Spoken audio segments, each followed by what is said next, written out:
So Hassan Nasrallah, I believe a day or two ago, released a video talking about Ramadan, talking about all the things going on between Israel and Hamas war. And me and Jonathan are going to comment on that video. Right? Yes. يقف نتنياهو ليقول إن لم نذهب إلى رفح فقد خسرنا الحرب. وأنا أقول له حتى لو ذهبت إلى رفح أنت خسرت الحرب، لأن بعد 5 أشهر قتال لم تستطع أن تقدم مشهد نصر وصورة نصر.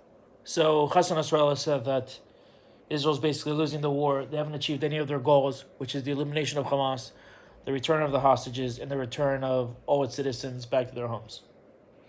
Well, to be objective about this, I think personally that Israel does not win the war until Hamas is destroyed.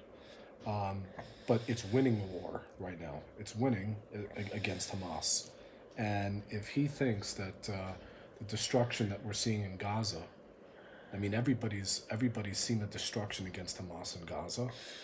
If that is not, if that is losing, well, I guess you just have to remove all the literally flatten everything, because Hamas is really I don't recall the last time they fired a few rockets against Israel. It was like about a month ago, maybe, or about a month and a half ago. So Israel's winning, but they still have not won the war yet. To be frank, I mean, here's the thing, though. Like, if you want to talk about victory from our means, first of all, it's going to take a long time. Hamas had over a decade to build all the tunnels and infrastructure, and it's going to take months to finish thank you, it United off. Nations, thank you, European Union, thank you, international community, for all the money that you donated for that. However, Nasrallah might be right in terms of victory, but the way that we look at victory and they look at victory are very different. Because the way that an Islamist would look at victory will be if they destroyed everything, okay? Everything is completely destroyed, and there's only one Hamas fighter left with just one arm left. He's almost torso, man. He's got no legs. He's missing his left arm. He just has his right arm, and on his right arm, he just has 2 fingers like this. He will hold up these 2 fingers in a victory because he will still say that his children and his grandchildren will continue the fight against Israel. You know what? And to some crazy degree, he's sort of right.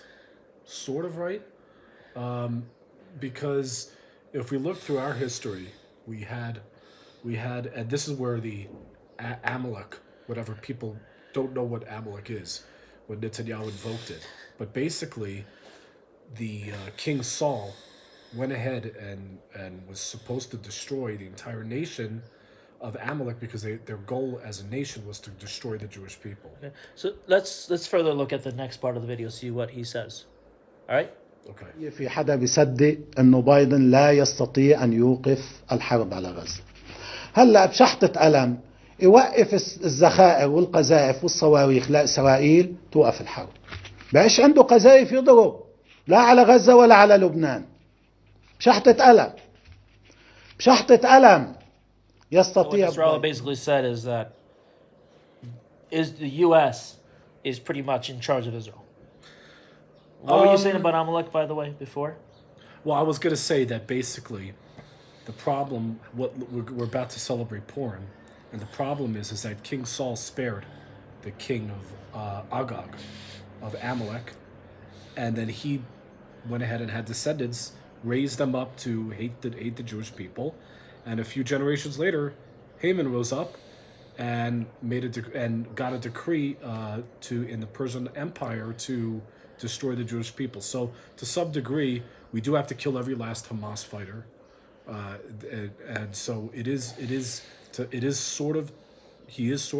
is sort of right, but he says that if there's it's still like one person left, raising his 2 hands. To some degree, Israel would still not have achieved victory, but I still think we could do it.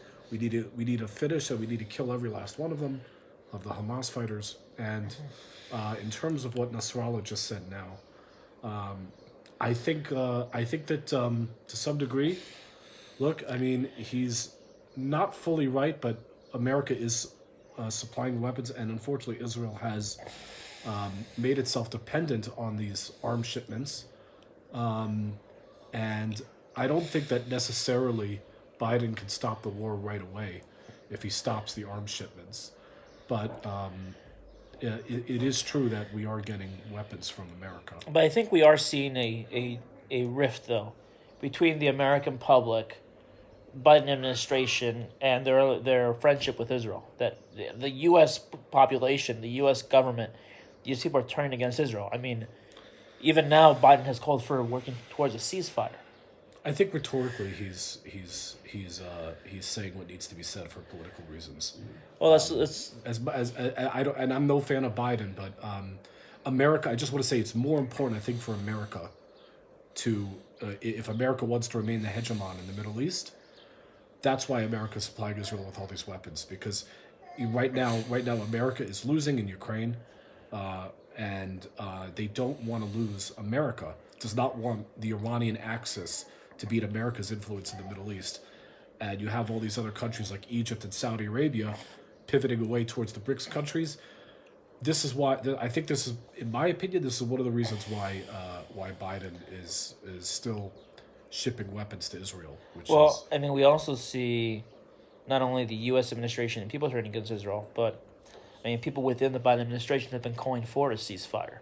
And a ceasefire, as you know, would be a win for Hamas because that's what they want, to rearm and try to do October 7th again. It would be. There's no question, but I think we also need to be objective about this in terms of everything, and understand that they said yes, ceasefire, but you need to release the hostages. Mm-hmm. So I don't want to go ahead and defend the Biden administration, but right now what the Biden administration is doing is they're trying to walk a tightrope and a balance by giving Israel weapons,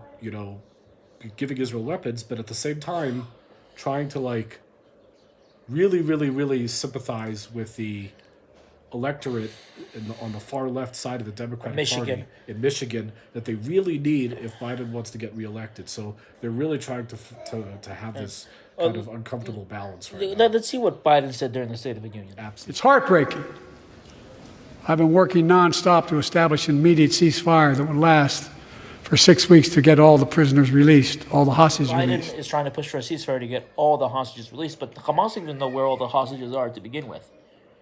Well, they say they don't, but I think that Hamas is actually really negotiating a much harder bargain right now, and sadly, unfortunately, Biden, if you just listen to him in the State of the Union, it's like, and you're negotiating with him for a ceasefire, he just does not have the literally just does not have the cojones to really deliver a hard bargain to make a good ceasefire and a lasting ceasefire, which would be at the very least getting all the hostages back. I mean, if there were to be a permanent ceasefire, there had to be a complete demilitarization of the Gaza Strip.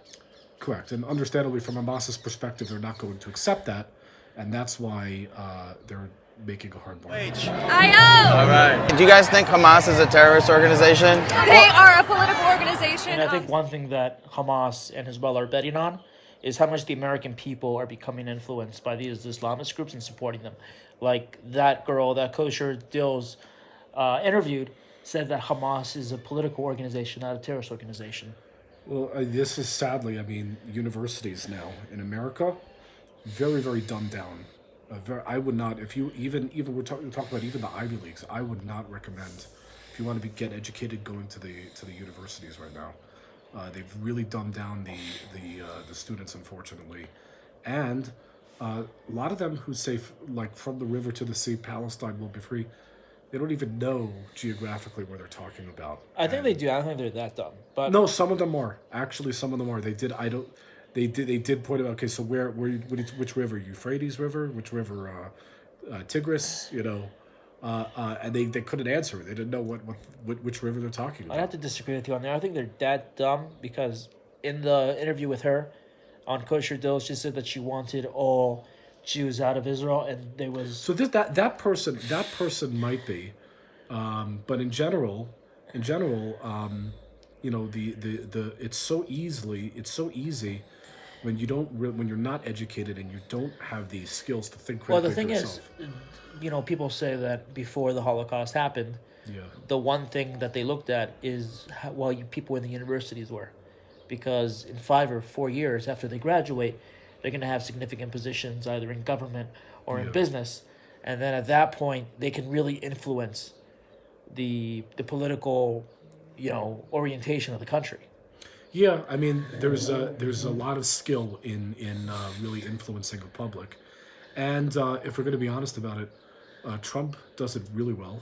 He's very charismatic to really move things, but hopefully that the college will be more educated soon. And I will never look at life the same. I will never look at this country the same. I will never.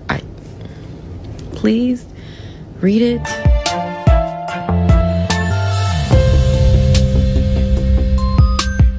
I mean, here you have this TikToker who read Osama bin Laden's letter to America, and she said that Al Qaeda was right in doing their attack on 9/11, and this is what some very Gen Z people are feeling. I mean, if you even look at surveys, did she say Al Qaeda was right? yeah, and she said Osama bin Laden was right. Well, that's just. I personally don't believe in censoring anything over the internet. I think that we need to really see what Osama bin Laden said, and true sunlight is the best disinfectant. But unfortunately, we have to deal with the contagion of the issue of people not thinking critically, and not dealing with the reality. Maybe, like, who says that Osama bin Laden's letter, like, should legitimize anything? Whatever. Who makes that, like, who in their right minds would go ahead and defend killing 3,000 people, 3,000 innocent people? But again, this is the kind of thing that's being taught in colleges now, which is anti-American, anti-West. You have people like Ali Dawa. You have, Andrew Tates of the world who are pushing this Islamic radicalism on people, and they're accepting it as something, as an alternative. I mean, you have people that are massively converting to Islam, and unfortunately, because of it, you're seeing them take on radical Islamic ideologies. Like at the Oakland City Council, you have all these people who were getting angry because they were going to condemn Hamas at the City Council of Oakland. Yeah, so I think this is really a strategy being used by the Islamic extremists, is to get the sympathy of caring people and say, no, we're the ones who are really oppressed. So it doesn't matter what we do in response because we're reacting to the whole situation. And I mean, also the fact as well is that you're going to have a lot of people within the U.S. population who are going to become more Islamic, who are going to become a lot more pro-Hezbollah, pro-Hamas. And I think this is the victory that Hassan Nasrallah is really talking about. Well, London, I think, is like a preview. Well, not London. England France. France is very more both ahead of of them. them. Both countries, I think, are a preview as to what's to come in America in 20 years, maybe less. I hope not. America, I still think, has the chance to turn things around. I mean, Justin Trudeau said he would take in any kind of refugee from Gaza. Well, Canada is really like a lost cause at this point, sadly. But I think this is the victory that Hassan Nasrallah is talking about. It's not a victory of like a war victory, but it's like a heart and minds victory and of all the people in Western countries. And mind you, also they're very patient. Unfortunately, they're very, very patient. People don't understand this. The terrorist groups are very patient. They see themselves as the former Islamic fighters against the Crusaders, and until they're destroyed, they're willing to wait until however long they think it's going to take for them to accomplish their goals.